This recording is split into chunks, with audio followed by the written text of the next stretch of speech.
18 જૂન બુધવારના રોજ મુખ્યમંત્રી ભૂપેન્દ્ર પટેલની અધ્યક્ષતામાં કેબિનેટ બેઠક મળશે અને આ બેઠકમાં અમદાવાદ પ્લેન ક્રેશ દુર્ઘટના મામલે વાતચીત થશે અને રાજ્યમાં પડેલા વરસાદની ચર્ચા પણ કરવામાં આવશે। તો અમદાવાદમાં 12મી જૂને પ્લેન ક્રેશની ઘટના બની હતી, જેમાં રાજ્યના પૂર્વ મુખ્યમંત્રી વિજય રૂપાણી સહિત 275 લોકોએ જીવ ગુમાવ્યા છે।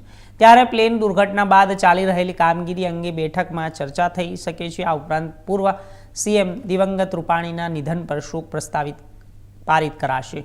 યોજાનારી બેઠકમાં પ્લેન દુર્ઘટના બાદ કરવામાં આવેલી ડીએનએ ટેસ્ટિંગની પ્રક્રિયા તેમજ કેન્દ્રીય એજન્સીઓ તપાસ સહિતની બાબતો પર પણ ચર્ચા થવાની સંભાવના છે। તો આ સિવાય ભાવનગર, અમરેલી, બોટાદ સહિત વિસ્તારોમાં પડેલા ભારે વરસાદની સ્થિતિને અંગે બેઠકમાં ચર્ચા થઈ શકે છે। આ ઉપરાંત બેઠકમાં સૌરાષ્ટ્ર વરસાદી આફતમાં રાહત અને બચાવ કાર્યને મુદ્દે ચર્ચા થશે। કડી અને વિસાવદરમાં વિધાનસભાની પેટા ચૂંટણી યોજાનાર હોવાથી પહેલા વરિષ્ઠ નેતાઓ વચ્ચે રાજકીય ચર્ચા થવાની શક્યતા છે, એટલે કે આગામી ચૂંટણી અને યોજાવાના વિષયોને લઈને ઘનિષ્ઠ ચર્ચા થશે અને યોજાનારી ગ્રામ પંચાયતની ચૂંટણીને લઈને અંગે પણ ચર્ચા થશે।